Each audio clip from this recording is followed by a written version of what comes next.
The town library was a sanctuary for many, including me. I always found comfort amidst its tall wooden shelves and the scent of old pages. That day, as the sun streamed through the large windows, casting a warm glow on everything, I was engrossed in the romance section, trying to find a book that I hadn't read. A soft thud and the flutter of pages startled me, and I looked up to find myself almost nose to nose with a man who appeared just as surprised. He had hazel eyes that sparkled with amusement and a slightly disheveled tuft of brown hair. "Oh, I'm so sorry," I stammered, realizing I'd knocked a few books out of his hands. "I should have been more careful," he chuckled. "No harm done. I'm David," he said, extending a hand to help pick up the scattered books. "Amelia," I replied, grateful for the friendly gesture. As we collected the books, our fingers brushed against each other, causing a tiny jolt of electricity. I glanced up to see if he felt it too. From the faint blush on his cheeks, it seemed he did. "So, Amelia," David began, breaking the momentary silence, "are you always this engrossed in your book choices?" I laughed. "Only when I can't decide on my next fictional escape. How about you? What brings you to the library?" "I've been trying to find a good book on photography," he admitted, pointing to the stack in his hands. "It's more than just a hobby for me." Our conversation turned to hobbies, dreams, and even our favorite foods. It was surprising how easy it was to talk to David. We ended up abandoning our book search and found a cozy corner in the library's cafe. Hours seemed to fly by as cups of coffee turned cold and our conversation delved deeper. "I've always loved this library," David confessed, looking around with a nostalgic smile. "I used to come here with my mom. She'd read to me for hours." "It sounds lovely," I said, thinking about my own childhood memories. "It was," David replied with a distant look in his eyes, "but things change." There was an unspoken depth to that statement, hinting at stories yet untold. It made me even more curious about him. We left the library with a promise to meet again. From that day on, David and I were inseparable. Each date felt like an exploration, not just of the places we went to, but of each other's worlds. The bond we shared grew stronger, leading us to a beautiful wedding day where I felt like everything was falling into place. Yet amidst all the joy, one figure stood out, casting a long shadow on our happiness. David's mother, Mrs. Merrin Hughes. Her sharp gaze always seemed to linger on me a little too long, her smiles never quite reaching her eyes. I hoped that with time she'd see how much David and I loved each other and accept our union. But that was a hope soon to be tested. The excitement of expecting a baby was overshadowed by the constant nausea and fatigue I felt every morning. It was a battle, and by evening I was utterly exhausted. David watched with concern, always by my side, supporting me in every way he could. One evening, after a particularly rough day, David approached the subject. "Amelia, maybe we should think about moving closer to family for a while, just until the baby comes." I hesitated. Moving back to David's family home meant being closer to Moran.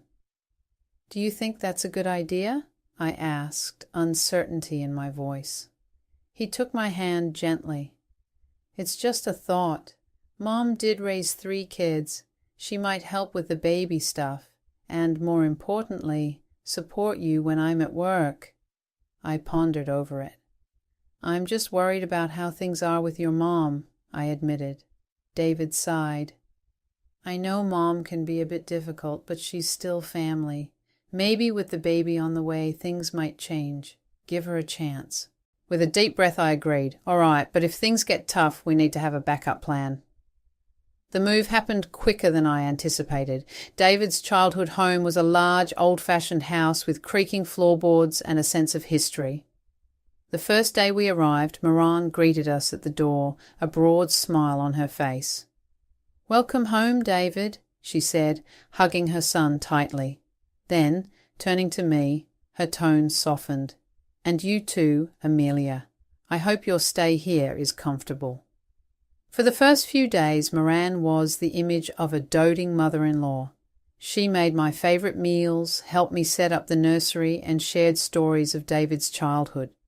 It was almost as if the icy tension from before had melted away. One evening, while David and I were in the living room, Marin joined us with a tray of hot cocoa. Handing me a cup, she said, "You know, Amelia, pregnancy suits you. You look radiant." I smiled. "Thanks, Marin." "And thank you for everything you've been doing. It's been a great help," she nodded. "It's the least I can do. Family takes care of each other." The words sounded reassuring, but a faint trace of something in her eyes made me wonder. It seemed like a perfect setup, a haven I hadn't expected. But as the days turned to weeks, subtle changes began to emerge. The sweet facade Moran put up began to show cracks, especially when David wasn't around. I tried to brush off the unease, hoping that my pregnancy hormones were just making me overly sensitive. But deep down, I couldn't shake the feeling that there was more to Marian's kindness than met the eye. The days in the old house started to feel longer, with David often away at work. It was mostly just Marian and me. It didn't take long for her kind behavior to shift when we were alone. One afternoon, I was in the kitchen making a sandwich. Marin walked in, looked at what I was preparing, and said, "You know, David always liked his sandwiches with more mayo, but I guess he's settled for less now." Taken aback, I replied, "I didn't know that. He never told me." She shrugged. "There's a lot you don't know about my son." Days like this became more common. It was always a comment here, a remark there. Each time, she made sure David wasn't around to hear. One day, I was resting in the living room, going through some baby names. Moran came and sat next to me. "You know, Amelia," she began, "if only David had chosen someone someone better suited to our family." I looked up, surprised. "What do you mean, Moran?" She leaned in closer. "Let's be honest. You've struggled so much with this pregnancy. It makes me wonder if you'll be able to handle what comes next." I felt a sting in my eyes, holding back tears. "I'm doing my best," I whispered. Inside, for David's sake, I hope your best is good enough. Every interaction became a challenge. I tried to avoid being alone with her, but she always found a way. The house felt oppressive, and I started to dread each day. The only solace was David's comforting presence when he came home. But even with him, I hesitated to speak up, fearing it might cause a rift between mother and son. Things got even more strained when David informed us of a business trip he had to take. "It's just for a few days," he assured me, pulling me into a hug. "Mom will be here with you. Everything will be all right." The night before his trip, I overheard David talking to Marin in the hallway. "Please, Mother," he said, his voice filled with concern, "promise me you'll take care of Amelia." Marian's voice was sugary sweet as she replied, "Of course, my dear. Don't you worry. I'll look after her." I went to bed that night with a heavy heart, sensing that the storm was far from over with David gone. The house's atmosphere grew thicker than ever. Every room I walked into felt like stepping onto a battlefield with Moran. But as the days went by, I realized that I couldn't just keep dodging her verbal attacks. I needed to defend myself and maybe even counterattack. The day after David left, I sat in our shared living room, browsing through online forums for advice on dealing with difficult family members.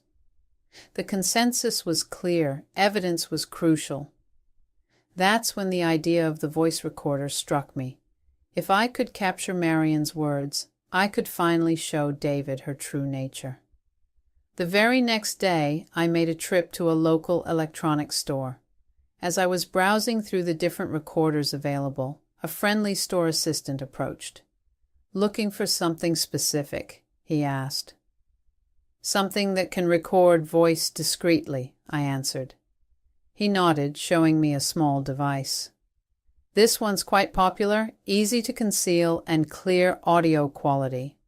I bought it immediately, feeling like I'd acquired a shield against Moran. Upon returning home, I found Moran in the living room. She was going through a photo album, probably reminiscing about the past. "Ah, Amelia," she said without looking up, "come see these photos of David when he was young, so innocent and pure before all this." I sat down, my new recorder discreetly activated in my pocket. "He always speaks fondly of his childhood," I remarked, trying to keep the conversation neutral. She gave a half-smile. "Well, he had a mother who cared for him, who knew how to bring up a child properly, unlike some." I took a deep breath, attempting to stay calm. "I'm sure we all do our best for our loved ones, Maren," she scoffed. "Doing one's best and knowing what's best are two different things. I just hope my grandchild doesn't suffer due to your inexperience." I nodded, biting back a retort. "Thank you for the advice, Maren." Little did she know that every snide remark was being captured. The days dragged on, and I gathered more evidence. Simultaneously, I started searching for an escape plan, a place of my own where I could breathe. After a thorough search, I stumbled upon a quaint apartment nearby. It felt right, a sanctuary from Moran's constant onslaught. One evening, as I went over my recordings and thought about the apartment, I felt a surge of hope. This was more than just about standing up to Maren. It was about securing a peaceful future for my child and me. It was about ensuring David knew the truth. With renewed energy, I prepared for the days ahead, knowing they wouldn't be easy, but believing they'd be worth it. A few days had passed since David's departure. Despite my attempts to keep a distance, Moran seemed to be pushing harder, testing my limits. One particular evening, after dinner, she decided to bring up the topic of baby names. I was in the living room looking through a baby name book David had built for us. "Naming a child is a significant task," she began, settling herself on the sofa opposite me. "It should be done with care." I looked up, nodding. "David and I have a list we're considering, a few options." Maren tilted her head, her eyes sharp. "Well, let's hear them." Taking a deep breath, I began. "We're thinking of Lily if it's a girl, or Ethan if it's a boy." She rolled her eyes. "Lily sounds like a name for a pet, and Ethan so common." I felt my cheeks heat up. "They're just options. We haven't decided." Maren leaned in, her voice cold. "You know, in our family, we have traditions. David was named after his grandfather. Maybe you should respect that instead of choosing random names from a book." Stung by her words, I replied, "David and I will name our child together. It's our decision." She stood up abruptly, knocking the book from my hands. "You're so ungrateful. I've tried to help, to guide you, but you're just bent on ruining my son's life, and that of my grandchild." I was taken aback. "Moran, I never asked for your help. All I wanted was some peace." With a mocking laugh, she retorted, "Peace? You think you deserve peace after everything you've done? You've turned my son against me." That was the last straw. "I haven't done anything. It's you who can't let go and let him live his life." Maren's face turned a deep shade of red. "You ungrateful wretch," she yelled, pointing towards the door. "Leave! I don't even want that child to be born." Shaken, I tried to hold back tears. This is my home too. But Moran was relentless. She reached into my bag, grabbing my keys, and tossed them out the door. "There, now go." Breathing hard with my emotions in a whirl, I took a moment to gather myself. I remembered the apartment I had rented, my sanctuary. Picking up my bag, I looked Maren in the eye. "You might regret this." Without waiting for a reply, I stepped out, closing the door behind me. It was clear the battle lines had been drawn. The next few days in the apartment were a mix of peace and apprehension. I missed David terribly and worried about how he would react to everything once he returned. The day of David's return finally arrived. My phone buzzed with a message from him. "Just landed, coming home soon, can't wait to see you." I replied, "I'm at the new apartment, call me when you get to the house." 2 hours later, David called. His voice was a mix of confusion and concern. "Amelia, why are you in an apartment? Where's all your stuff? Why aren't you home?" I took a deep breath. "David, there's a lot you need to know." After explaining everything from the voice recordings to the final confrontation with Moran, there was silence on the other end. "I'll be there in 10 minutes, he said. When David arrived, I played him the recordings. His face turned from shock to anger with every word Marin spewed. "I can't believe she said all those things to you. I'm so sorry, Amelia," he said, taking my hand. "David, it's not your fault. I just couldn't stay there anymore." His eyes were fierce. "We're confronting her together." We drove back to the house, and as we entered, Moran was sitting in the living room, feigning surprise. "David, welcome back. Where's Amelia?" David's voice was ice cold. "She's right here, and we've heard everything." Marin looked between us, trying to gauge the situation.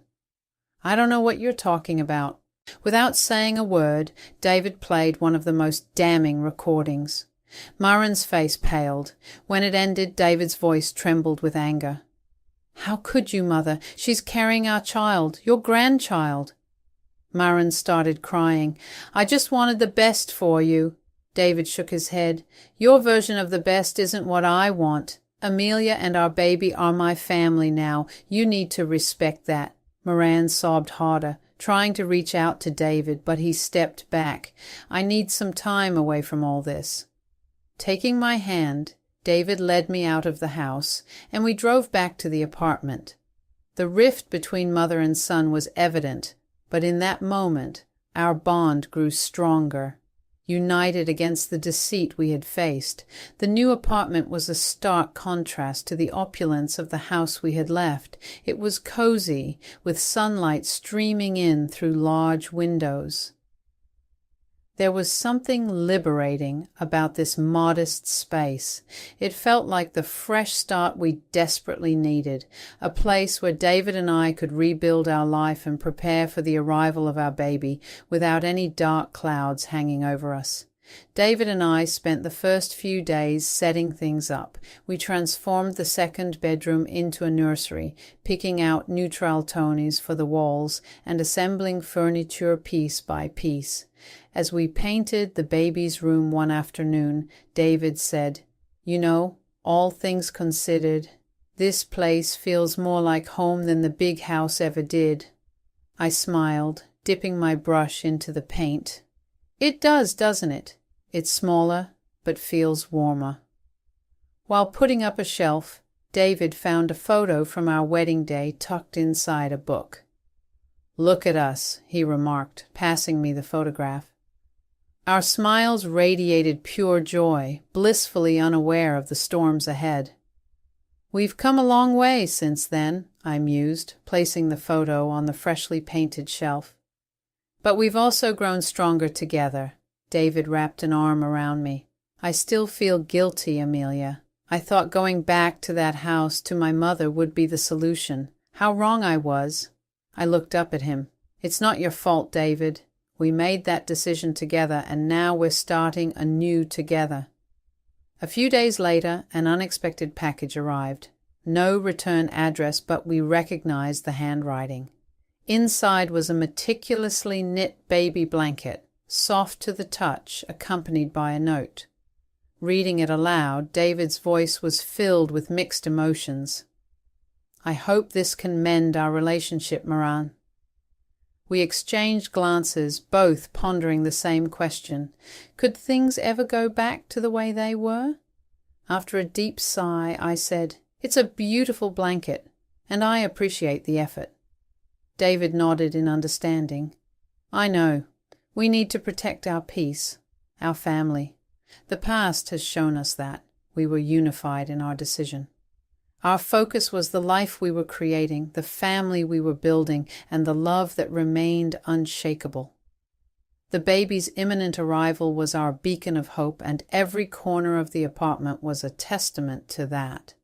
We had carved out a sanctuary, distancing ourselves from past hurts and looking forward to a future filled with love and trust. Our new apartment became a symphony of baby cries and joyous laughter. Sophie, with her tufts of brown hair and curious hazel eyes reminiscent of David, was our pride and joy. The tough times we'd weathered seemed distant, like a storm that had passed, leaving only clear skies behind.